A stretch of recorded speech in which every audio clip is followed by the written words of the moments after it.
Why do you want to work out? What is your goal? The most important thing is that you have a vision, that you have a goal. Because without that vision and without that goal, again, you're drifting around and you're never going to end up anywhere. People don't become successful just by accident. Maybe the guy that found gold in California and started the gold rush, but don't count on that. That's the one in a lifetime kind of a situation. So you got to really have a specific goal. And to me, to have that vision that I want to be Mr. Universe, that I want to be the greatest bodybuilder of all time. That was a great vision, and that specifically to look like Reg Park and to be up there on that stage and to lift the trophy overhead and to win the championship over and over and over again. So that was a great goal. You have to have a goal. Now, it doesn't have to be that specific goal, but it has to have some goal. This is why I always recommend to people, sit down, take your time, and start thinking about, why do you want to work out? What is your goal? And that can be as crazy as it is. It could be, I want to impress girls. If that's your goal, so be it, but it motivates you. It could be that you're emulating a certain, bodybuilder or a certain football player, a certain boxer, whatever it is. Have those pictures put all over the wall like I did when I was a kid. I put pictures of Reg Park and of Sonny Liston, of boxers and of Ali and of powerlifters and weightlifters all over my bedroom, wall. So that every day when I go to sleep, every day when I wake up, I look at those pictures and they motivate me. You need that motivation, and then therefore you have this kind of imprint in front of you all the time, and you know exactly what you're chasing.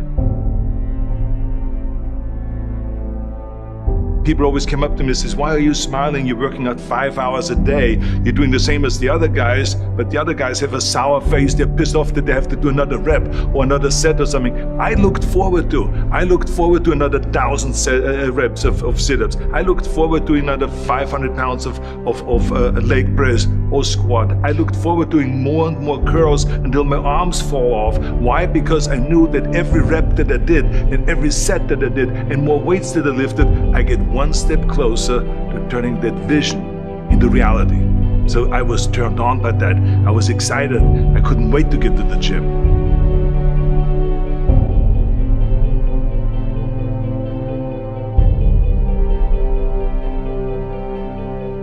I remember that when I weighed 245 pounds, and Bob Rafelson, the director of Stay Hungry, said to me that I'm interested in having you come in for a reading and work on your acting and all this, because I'm interested in having you in a movie to star with Jeff Bridges and with Sally Fields. I was delighted about that, and I was excited, and I started pumping up more and more. And then he said, but I don't want you to weigh more than 210 pounds.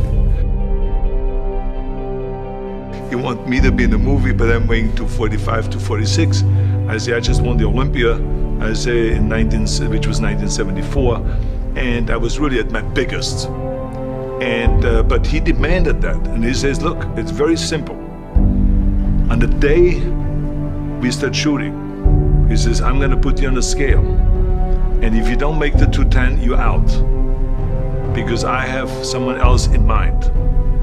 And I worked on it. I started visualizing myself very clearly as a lean athlete, because that's the only way I could lose that weight and all of a sudden get interested in running more, because up until that point I ran like 3 miles after training or before training or whatever, but now all of a sudden it was 5 miles, 6 miles, 7 miles, 8 miles, and they even ran mini marathons in order to lose the weight, and I did everything with high reps, and I was watching my diet, what I eat and all those kind of things. But the day before, I remember we were in Birmingham, Alabama. The day before I was at the YMCA with Bob Rafelson. He was swimming and I was working out and I was running. There was a track there and I was running. He says, let's step on the scale. And I stepped on the scale and I weighed 209. So it just shows to you what is possible if you visualize exactly what you want to look like.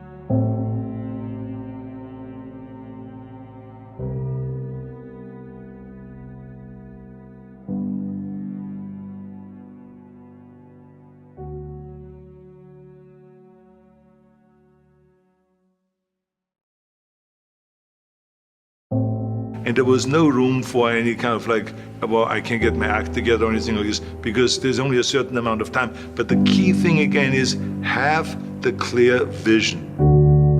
Have the specific goal of what you want to accomplish, because then you never go to the gym and you say, the day I feel down a little bit, I don't know what it is all about, I don't know my life, I'm confused. No, I tell you that I was a perfect example of someone that was not confident at all.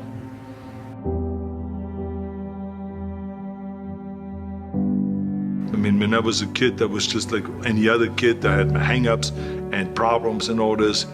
But when I joined the weightlifting club and I won my first little trophy because I did the best clean and jerk, and then we went to another meet and I won another little trophy, I started feeling like somebody.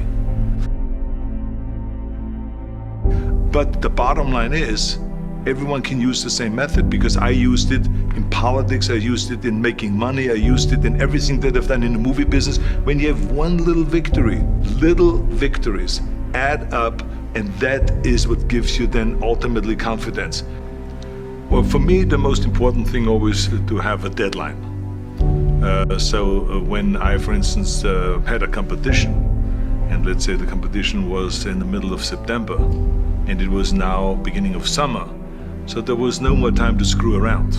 So there was the time now to get going on a diet, to get going with the training, to not slack off at all, because there was a deadline there. The day of the competition, I had to be in the best shape possible. And I knew that if I come to the competition and I lose because I did not schedule my training the proper way, or I didn't have the right frame of mind, or I didn't give everything, literally worked my butt off, I would be just so angry. So I never wanted to be in that situation. So this is why it was very important to pick that time and to say, this is when I have to be in top shape, and then to work towards that. But it's not just with the competition. I mean, it's the same in the movie business. I mean, to me, it was always a big advantage when I said, okay, my movie starts on April 1, and I have now 3 months, so I have to get really in great shape.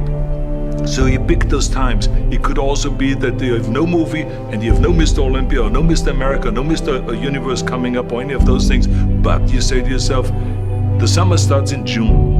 I'm gonna go to the beach in June, and at that time I want to be in great shape. So that creates an urgency that makes you really start training hard and taking it seriously. Because if you don't have a specific plan, then you wander around. I mean, you can have, as I've told you many times, the best ship or the best plane in the world, but if you don't have a specific goal where you want to go and when you want to get there, you just drift around and you never get anywhere. So this is why it is so important to create that urgency and have a specific time when you want to be in shape. Well, I mean, look, everyone has a problem with time, but the day is 24 hours and we sleep 6. Now, I know there's some out there that say, whoa, I need 8. Well, I say just sleep a little faster, because the bottom line is we have 6 hours of sleep, 24 hours are available, so you have 18 hours now available to your work, your family, your hobbies, and also to learn something new or to do something new, which could easily be that you want to learn a new language, or that you want to read as a New Year's resolution, I have to read a book every week, or you say, I'm gonna go and reshape my body. So you're gonna go and take this hour out of your schedule and say, I'm gonna train an hour every day. So this is, for most people, a huge challenge, but it is totally doable, I can tell them, because the kind of things that I did when I came to this country, I mean, I went to school, I was working in construction, I was working out my 5 hours a day, I was taking acting classes from 8 o'clock at night to 12 midnight, I was doing all of those things. I wanted to make sure that out of the 24 hours of the day, that I don't waste one single hour. Those hours were too precious. And so there I just want to tell people, don't give me this thing, I have a difficult time with the time and I don't have time for this and I don't have that. You have time, you make the time.